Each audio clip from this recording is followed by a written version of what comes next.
Back in this country, officials in Colorado are dealing with a big environmental problem tonight. The accidental release of 1 million gallons of toxic wastewater that found its way into a Colorado river, and it was caused by the EPA itself. We get more on this tonight from NBC's Gotti Schwartz. Over 100 miles of scenic river, now a neon ribbon of sludge. It makes me want to cry. I mean, it's a huge disaster. The Environmental Protection Agency says it was excavating around an old mine in Colorado when heavy machinery tore this hole and outgushed 1 million gallons of bright mustard-colored ooze. The wastewater spewed into the Animas River near Silverton, Colorado, working its way south towards Durango into New Mexico. It's now passing Farmington, tracking west towards Shiprock in the Colorado River, moving at less than 4 miles per hour. Officials say they are protecting drinking water from the contaminated river.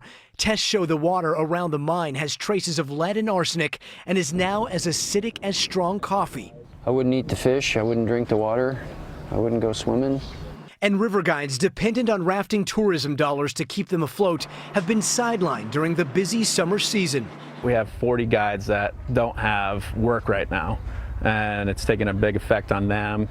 At a town hall meeting in Farmington Friday, the EPA apologized.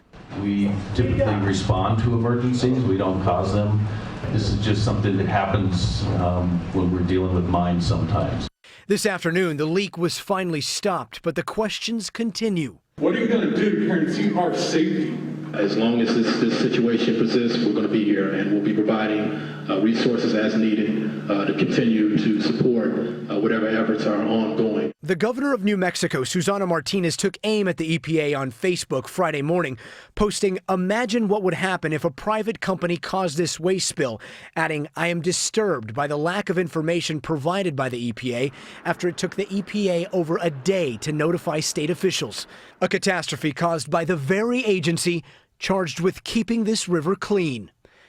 Gotti Schwartz, NBC News, Los Angeles. Hey, NBC News fans, thanks for checking out our YouTube channel. Subscribe by clicking on that button down here, and then click on any of the videos over here to watch the latest interviews, show highlights, and digital exclusives. Thanks for watching.